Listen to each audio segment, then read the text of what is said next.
Welcome to Linkfitty's Deep Dive. Today we're going to be taking a deep dive into some cutting-edge AI research. Oh, very cool. Yeah, so we're going to be talking about large language models, or LMs. You've probably heard of these. They're the brains behind things like chatbots and all the predictive text stuff. But this research we're looking at today is from DeepSeek AI. Okay. And they're really pushing the boundaries of what these LMs can do, especially when it comes to reasoning and problem solving. Yeah, I think this is a really fascinating paper, and it's titled DeepSeek-R1 Incentivizing Reasoning Capability in LLMs via Reinforcement Learning. Right, it's quite a mouthful. It is, but it's a really cool concept. Like, they're basically teaching an AI to think for itself, not just mimic patterns. Exactly. And we've got this paper here, and we've also got some notes to help us unpack it all. But to understand what DeepSeek AI has accomplished, I think we need to start with the basics. Okay, sounds good. What exactly are these LMs, and why is their ability to reason such a big deal? Sure, so imagine a massive library filled with every book and article and website, just this huge amount of text data. That's basically what these LLMs are trained on. And this lets them generate human-like text. And that's why they're so good at things like chatbots and translation. But traditionally, they haven't been great at actual reasoning. Okay, so they can parrot back information, but not really grasp the meaning behind it. Yeah, exactly. It's like the difference between memorizing facts and actually understanding how those facts connect and apply to new situations. Gotcha. And that's what DeepSeek AI is trying to change with their DeepSeek-R1 model. Okay, so the paper starts by outlining the challenges of developing this reasoning capability, right? And they even give this really interesting example on page 1. Imagine an AI with writing Python CRU. It might be able to generate grammatically correct code, but without true reasoning, it won't understand the logic behind the code or how to adapt it to solve new problems. That makes sense. It's like a student who can memorize formulas but can't actually apply them in a real-world scenario. Exactly. Now their approach to solving this is what really caught my eye. They use something called reinforcement learning, or RL. Right. Could you explain that a bit further? So think of it like training a dog. You give it a treat when it performs a trick correctly. In RL, you set up a system where the AI gets rewarded for desired actions, and over time, it learns to perform those actions more effectively. The key here is that the AI isn't given explicit instructions. It figures things out through trial and error and feedback. So, it's less like programming the AI and more like guiding it towards a goal. Exactly. That seems incredibly complex. How did they apply this to train their DeepSeek-R1 model? Right, so on page 2, they describe a very specific setup. They built what they call a rule-based reward system. And the AI is presented with a question and expected to work through it step by step using special tags, showing its thought process. And then it has to provide an answer. So it's not just about getting the right answer, but showing its work, so to speak. Exactly. So there are rewards for getting the answer correct, especially in things like math problems, where there's a clear right or wrong. But they also built in rewards for presenting the reasoning in a clear, structured way. So they were looking for accuracy in a specific format. It's like a teacher saying, "I don't just want the answer. Show me how you got there." Now, this whole structure they used, did they actually program in any specific reasoning techniques? Good. Or was the AI left to figure it out on its own? That's where it gets really interesting. They use this very cleverly designed template, and it's illustrated in Table 1 on page 3. And this template guides the AI's responses, encouraging it to develop its own reasoning process without forcing it to follow a specific set of rules. It's almost like giving someone a blank canvas and saying, "Create something amazing." Yeah, as opposed to giving them a paint-by-numbers kit. Right? Yeah. What kind of results did they see with this hands-off approach? Okay. So as you can see in figure 2 on page 4, DeepSeek-R1 shows this really steady improvement throughout training. They tested it on the A&E, which is a challenging math exam for high school students, and its accuracy jumped from a pretty dismal to an impressive 71%. So it essentially taught itself how to solve complex math problems. It did. That's incredible. And get this, when they use a technique called majority voting, where they run the model multiple times and choose the most frequent answer, its accuracy jumped even higher to 86.7%. Hold on. Majority voting, could you break that down for me?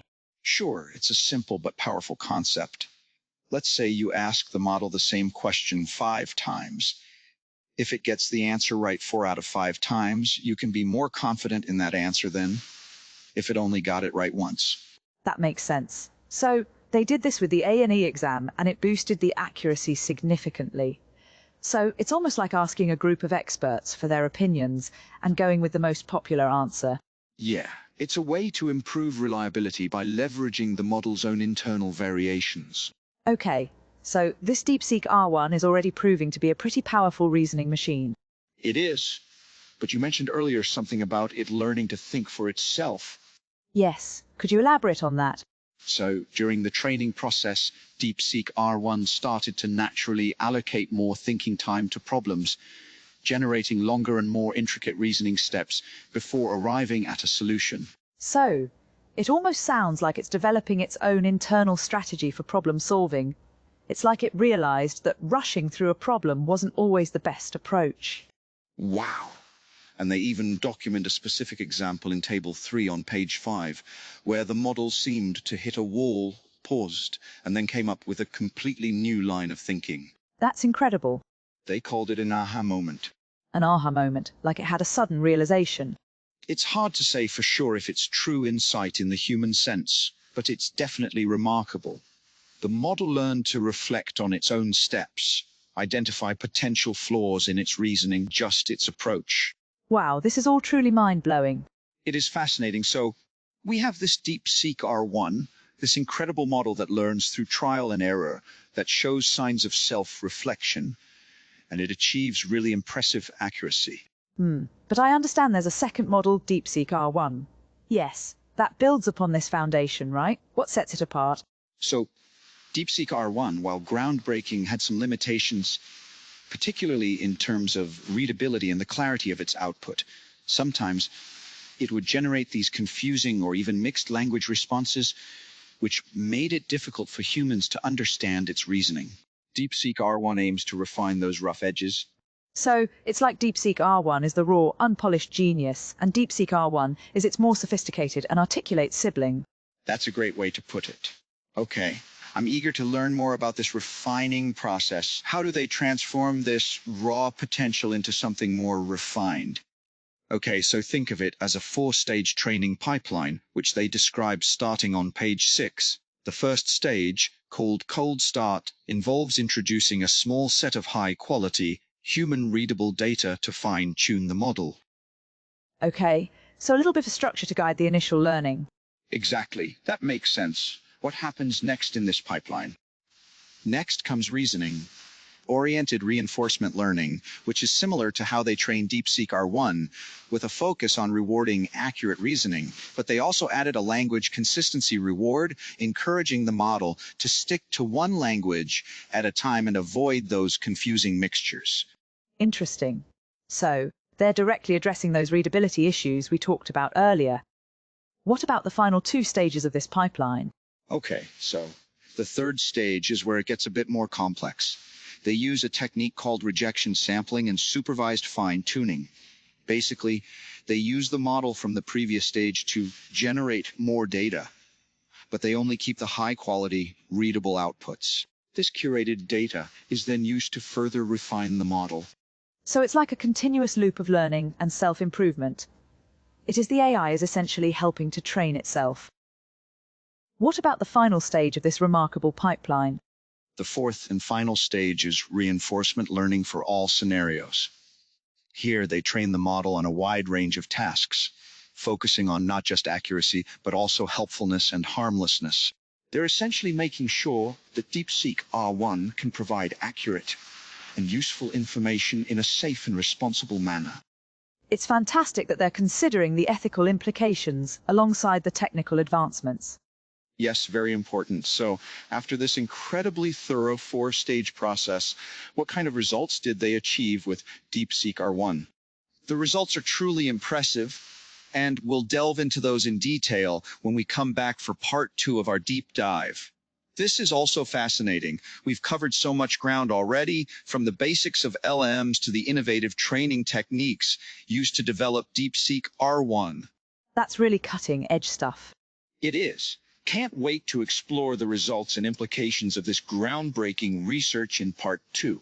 Welcome back to the deep dive. Last time, we were exploring how DeepSeek AI trained their DeepSeek-R1 model to go beyond just mimicking patterns and to actually demonstrate real reasoning abilities. It was a really fascinating approach. It was. We talked about their use of reinforcement learning, where the AI is essentially learning through trial and error, receiving rewards for correct actions. And it's really cool how DeepSeek-R1, their initial model, actually taught itself to solve those complex math problems. It was, and even demonstrated those moments where it seemed to have sudden realizations. Yeah, and we left off with DeepSeek AI's 4-stage training pipeline that was designed to refine DeepSeek-R1 into the more polished and articulate DeepSeek-R1. Exactly. So for the moment of truth, how did DeepSeek-R1 actually perform? Well, the short answer is yes. All that training paid off, and the results are pretty remarkable. They put DeepSeek-R1 through a whole battery of tests, which they call benchmarks, and it consistently matched or even surpassed the performance of some of the leading LMs out there. Wow, including models from OpenAI. So they didn't just create a model that can reason, they created one that can compete with the best of the best. They did. That's incredible. What were some of the benchmarks they used, and how did DeepSeek-R1 stack up? Well, they started with the A&E Math exam, which, if you recall, is the same one they used to test DeepSeek-R1. And as you can see in Table 4 on page 10, DeepSeek-R1 achieved a PON score of 79.8%. Hold on, pass at one. What exactly does that mean? So that means that on the first try, without using any of those majority voting techniques we talked about, DeepSeek-R1 achieved a passing score almost 80% of the time. Wow, that's actually slightly better than OpenAI's model. So right out of the gate, it's proving to be a math whiz. What other math tests did they use? They also used math, another challenging benchmark, and DeepSeek-R1 scored an incredible 97.3%. Wow, which again is on par with OpenAI's model. That's amazing. And keep in mind, they didn't explicitly train DeepSeek-R1 on these specific exams, right? It was able to generalize its knowledge and apply it to new problems, which is a key indicator of true reasoning ability. That's so cool. It's like it learned the underlying principles of math, not just how to memorize formulas or solve specific problem types. What about other areas beyond math? Did they test DeepSeek-R1 on things like coding? They did, and the results were equally impressive. They used a platform called Code Forces where programmers from around the world compete in coding challenges. And get this, DeepSeek-R1 achieved a rating of 129, placing it in the top 96.3% of human participants. Wait, are you saying this AI is a better coder than almost 97% of human programmers? Well, the numbers speak for themselves. That's mind-blowing. It's pretty remarkable, especially considering that coding requires not only logical thinking, but also creativity and problem-solving skills. Right. So it's not just a one-trick pony. Yeah, it excels at math. It can write code. What else do they throw at it? Well, they tested DeepSeek-R1 on a whole range of tasks, including knowledge retrieval, document analysis, and even creative writing. They used benchmarks like GPQA Diamond, which tests general knowledge, and Frames, which evaluates how well a model can understand and answer questions based on complex documents. DeepSeek-R1 consistently performed at or near the top of the leaderboards. This is starting to sound like the ultimate AI multi-tool. It kind of is. What stood out to you the most from all these impressive results? Well, what's really exciting to me is how well DeepSeek-R1 performs on tasks that require not just knowledge, but also the ability to synthesize information from different sources and draw logical conclusions. Yeah. For example, its high score on Frames suggests that it can effectively analyze complex legal documents or scientific papers and extract relevant information. That has huge implications for fields like research, law, journalism. Absolutely. Imagine an AI that can help us sift through mountains of information and quickly find the answers we need. That's the dream. That's the dream. And this brings us to another fascinating aspect of their research. Discussed starting on page 14. They discovered that they could use DeepSeek-R1's knowledge to actually improve the performance of smaller, more efficient language models. Okay, through a process called distillation. Distillation, what is that, and why is it so significant?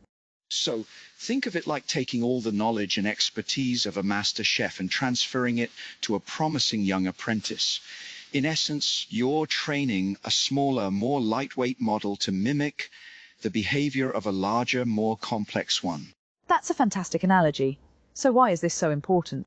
Well, large language models like DeepSeek-R1 require immense computing power, which can be expensive and resource-intensive. Not everyone has access to those kinds of resources, of course, but by distilling the knowledge from these powerful models into smaller ones, you can make this advanced AI technology much more accessible. So, it democratizes access to powerful AI, making it available to a wider range of researchers, developers, even everyday users. That's a game changer. What were some of the results of their distillation experiments? Okay, so they tested a few different distilled models, and the results were summarized in Table 5 on page 15. And they're pretty compelling. For example, their DeepSeek-R1 distilled model, which is relatively small, actually outperformed the much larger model on several benchmarks, so that they managed to create a more compact, efficient model that still packs a punch. They did. That's incredible. What are some of the challenges and considerations involved in this distillation process?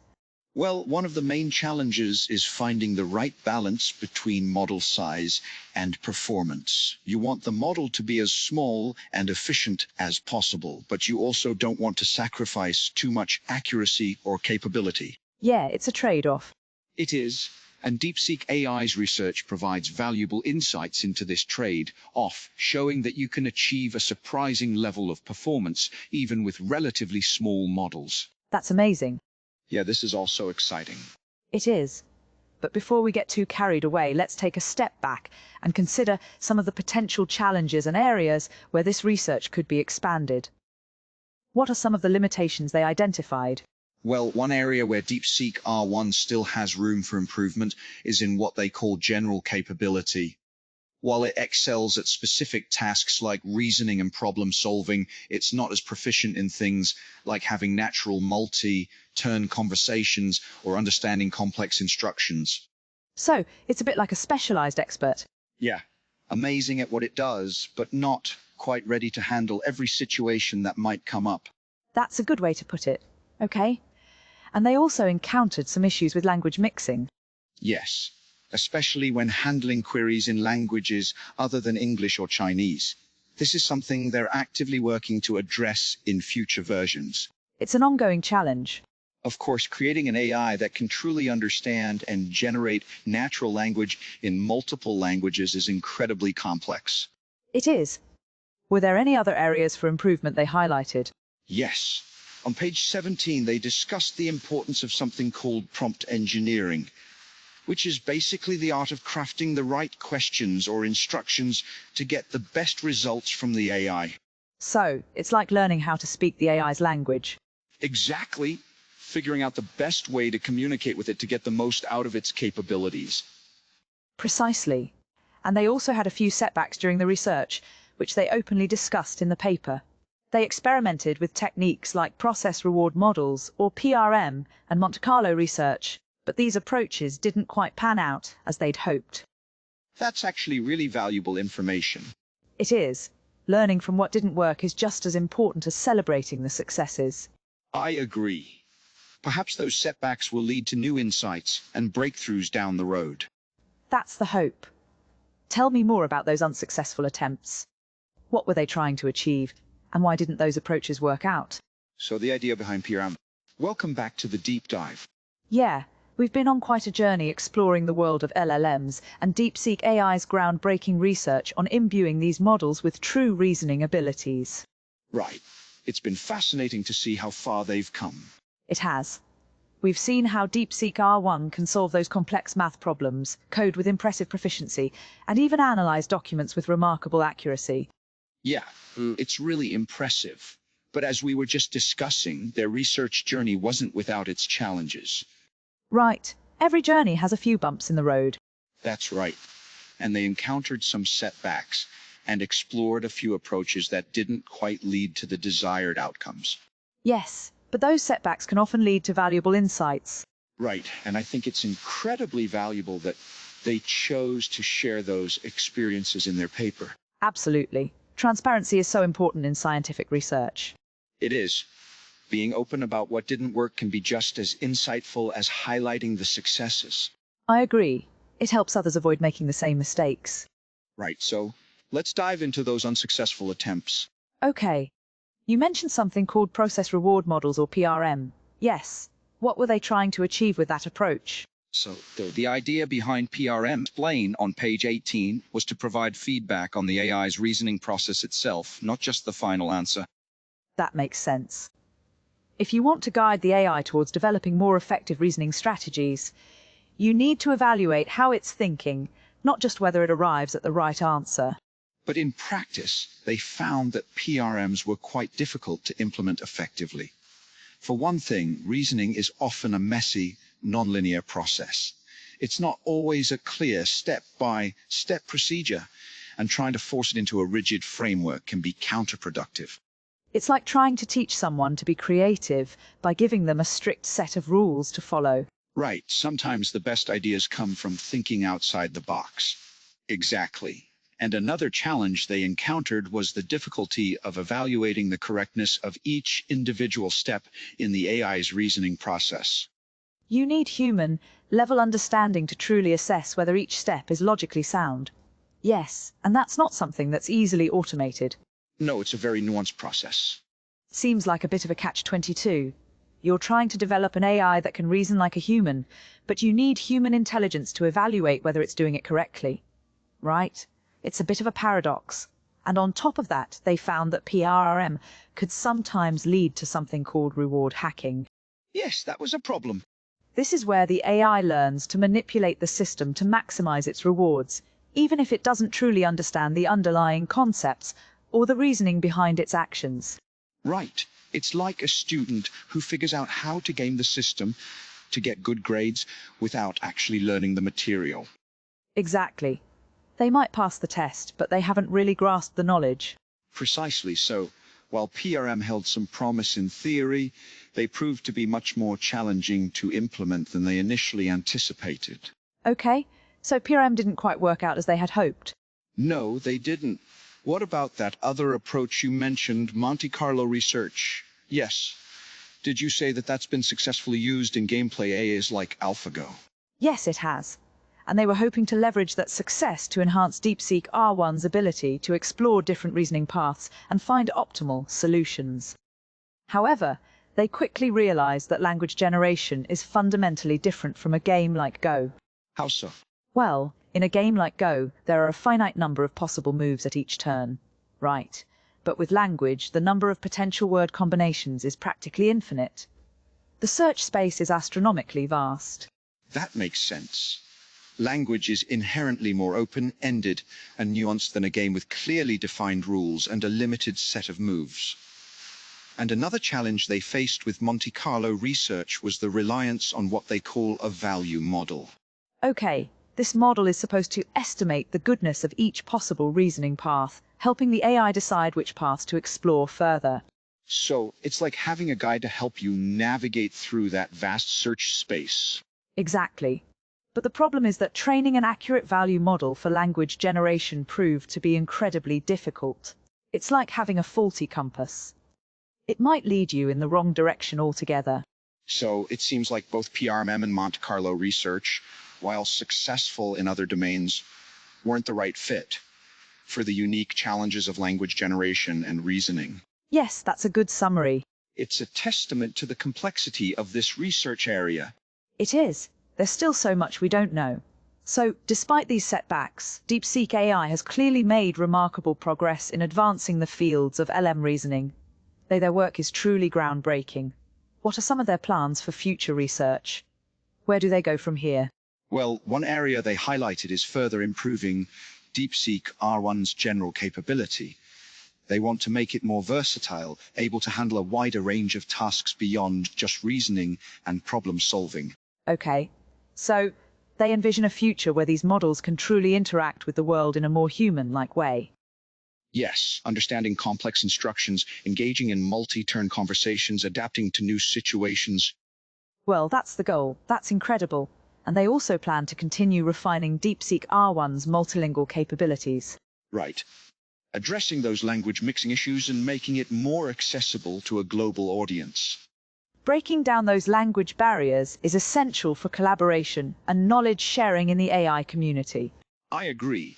It's crucial for the advancement of the field. Any other areas of focus for their future research? Yes.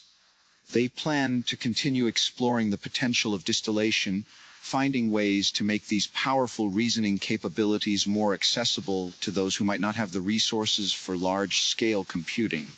That's fantastic. Democratizing access to this technology is crucial for its responsible development and widespread adoption. It ensures that the benefits of AI are shared more widely. And they also want to delve deeper into the art of prompt engineering, figuring out how to best communicate with these models to elicit their full potential. Right? It's like we're just scratching the surface of what's possible with these advanced AI systems. We are. It's an incredibly exciting time to be following this field. It is, and DeepSeek AI's research is a testament to human ingenuity and the boundless possibilities of AI. It is truly inspiring work. Their work is pushing the boundaries of what we thought was possible. And it's truly inspiring to see. I couldn't agree more. So to our listeners, what are your thoughts on all of this? And we've journeyed through the complexities of LM, explored DeepSeek AI's innovative approaches to training, and even delved into some of their setbacks along the way. It's been a fascinating deep dive. It has. What stands out to you the most? What implications do you see this research having on your life, your work, your future? These are questions worth pondering as we all navigate this rapidly evolving world of AI. A huge thank you to the brilliant team at DeepSeek AI for their incredible work and their commitment to sharing their findings with the world. Yes, they've made a significant contribution to the field. We can't wait to see what they achieve next. And to our listeners, thank you for joining us on this deep dive into the fascinating world of reasoning AI. It's been a pleasure sharing this journey with you. Until next time, keep exploring, keep learning, and keep those minds engaged. This is Linkfitty's Deep Dive signing.